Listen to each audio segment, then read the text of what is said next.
ಮುಖ್ಯಮಂತ್ರಿಗಳದ್ದು ಇದೆಂತಹ ದರ್ಪ ದೌರ್ಜನ್ಯ. ಎಸಿಬಿ ಮೇಲೆ ಕೈ ಮಾಡಲು ಮುಖ್ಯಮಂತ್ರಿಗಳು ಹೋಗಿದ್ದಾರೆ. ಇವತ್ತು ಎಕ್ಸ್ನಲ್ಲಿ ಟ್ವೀಟ್ ಮಾಡಿ ವಿಪಕ್ಷ ನಾಯಕ ಅಶೋಕ್ ಆದಿಯಾಗಿ ಎಲ್ಲರೂ ಕೂಡ ಆಕ್ರೋಶವನ್ನು ಹೊರಹಾಕಿದ್ದಾರೆ. ನಿಮಗೆ ಅಧಿಕಾರದ ದರ್ಪ ತಲೆಗೇರಿದೆ, ಎಎಸ್ಪಿ ಮೇಲೆ ಕೈ ಎತ್ತುವುದು ನಿಮ್ಮ ಸ್ಥಾನಕ್ಕೆ ಶೋಭೆ ತರಲ್ಲ ಮಾನ್ಯ ಮುಖ್ಯಮಂತ್ರಿಗಳೇ ಅಂತ ಸಿಎಂ ವಿರುದ್ಧ ಜೆಡಿಎಸ್ ತೀವ್ರವಾಗಿ ಆಕ್ರೋಶವನ್ನು ಹೊರಹಾಕಿದೆ.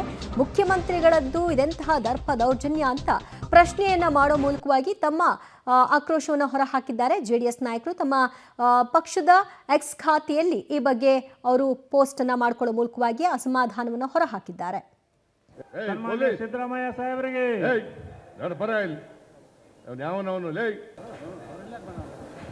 ಬರ ಯಾವನವನು ಎಸ್ ಪಿ ಏನ್ ಮಾಡ್ತಾ ಇದ್ದೀರಿ ನೀವು? ಭ್ರಷ್ಟ ಕೇಂದ್ರ ಸರ್ಕಾರಕ್ಕೆ, ಭ್ರಷ್ಟ ಕೇಂದ್ರ ಸರ್ಕಾರಕ್ಕೆ, ಭ್ರಷ್ಟ ಕೇಂದ್ರ ಸರ್ಕಾರಕ್ಕೆ, ಬಿಜೆಪಿ ಕೇಂದ್ರ ಸರ್ಕಾರಕ್ಕೆ, ಭ್ರಷ್ಟ ಬಿಜೆಪಿ ಕೇಂದ್ರ ಸರ್ಕಾರಕ್ಕೆ ಬೋಲೋ ಭಾರತ್ ಮಾತಾ ಕಿ. ಸಿದ್ದರಾಮಯ್ಯ ಸಾಹೇಬರಿಗೆ ಬರ ಯಾವನವನು ಬರ ಯಾವನವನು ಎಸ್ ಪಿ ಏನ್ ಮಾಡ್ತಾ ಇದ್ದೀರಿ ನೀವು? ಭ್ರಷ್ಟ ಕೇಂದ್ರ ಸರ್ಕಾರಕ್ಕೆ, ಭ್ರಷ್ಟ ಕೇಂದ್ರ ಸರ್ಕಾರಕ್ಕೆ. ಸಾರ್ವಜನಿಕವಾಗಿ ಮತ್ತು ಪ್ರತಿಪಕ್ಷಗಳು ಕೂಡ ಮುಖ್ಯಮಂತ್ರಿಗಳ ಈ ನಡವಳಿಕೆಯನ್ನ ಖಂಡಿಸಿ ಅಸಮಾಧಾನ ಆಕ್ರೋಶವನ್ನು ಹೊರಹಾಕ್ತಾ ಇದ್ದಾರೆ.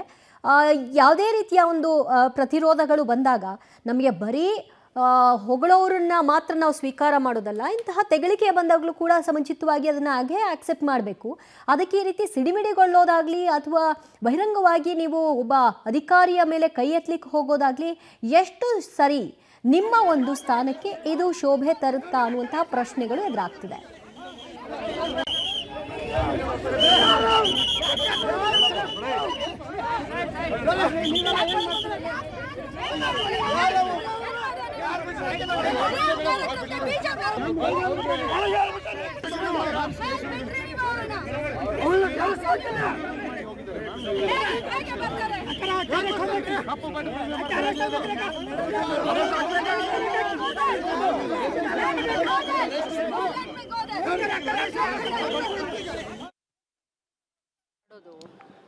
ಎಷ್ಟು ಒಳ್ಳೆಯದು ಅಂತ. ಯಾಕಂದರೆ ನಮಗೂ ಶಕ್ತಿ ಇದೆ, ನಮಗೂ ಹಾದಿ ಬೀದಿಯಲ್ಲಿ ಜಿಲ್ಲೆಗಳಲ್ಲಿ ಹಳ್ಳಿಗಳಲ್ಲಿ ನಮಗೂ ಸರ್ಕಾರ ಇದೆ, ನಮಗೂ ಕಾರ್ಯಕರ್ತರಿದ್ದಾರೆ.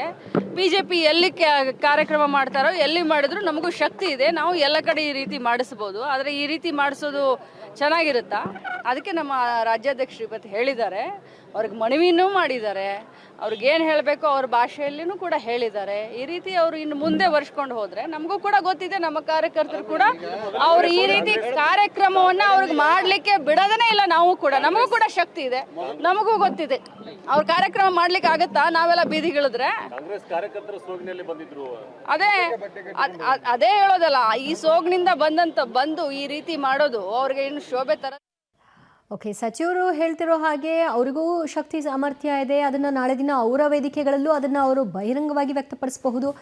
ಹಾಗಿದ್ದಾಗ ಇದನ್ನು ಇಷ್ಟು ಲೈಟರ್ ವೇನಲ್ಲಿ ನೀವು ತೆಗೆದುಕೊಳ್ಳೋದೇ ಆಗಿದ್ರೆ ಈ ರೀತಿಯ ನಡವಳಿಕೆಗಳು ಯಾಕೆ ಬೇಕಿತ್ತು? ನಿಮ್ಮ ಸವಾಲ್ಗೆ ಜವಾಬ್ ಅನ್ನೋ ರೀತಿಯಲ್ಲಿ ನಿಮ್ಮ ಒಂದು ನಡವಳಿಕೆಗಳನ್ನು ಅವರವರ ಕಾರ್ಯಕ್ರಮಗಳಲ್ಲಿ ತೋರಿಸಬಹುದಿತ್ತು.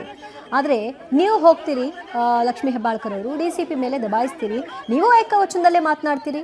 ಯಾಕೆ ಆ ಕೋಪ? ಯಾಕೆ? ನಮಗೂ ಇಂತಹ 1000 ನೋಡಿದ್ದೀವಿ ಅಂತ ಅನ್ನೋರಿಗೆ ಇದರಲ್ಲಿ 1000ದಲ್ಲಿ ಒಂದು ಅಂತ ಯಾಕೆ ಭಾವಿಸಬಾರ್ದು? ಮತ್ತ್ಯಾಕೆ ಹೋಗಲ್ಲಿ ಜಟಾಪಟಿ ಮಾಡಿದ್ರಿ ನೀವು DCP ಮುಂದೆ? ಈ ಕಡೆ ಮುಖ್ಯಮಂತ್ರಿಗಳು ಕೈ ಎತ್ತಿ ಮಾತನಾಡ್ತಾರೆ ಅಂತಂದರೆ ಅವರ ಒಂದು ಘನತೆಗೆ ಅದು ಶೋಭೆ ತರ್ತಾ? ಮತ್ತು ಒಬ್ಬ ಆಫೀಸರ್ ಈ ಸ್ಥಾನಕ್ಕೆ ಹೋಗಿ ನಿಂತ್ಕೊಂಡು ಅಲ್ಲಿ ಏನೋ ಉತ್ತರಿಸಲಾರ್ದೆ ಅದನ್ನು ಹಾಗೇ ಒಪ್ಕೊಂಡು ವಾಪಸ್ ಬರ್ತಾರೆ ಅಂತಂದರೆ ಅದೇನು ತೋರಿಸುತ್ತೆ?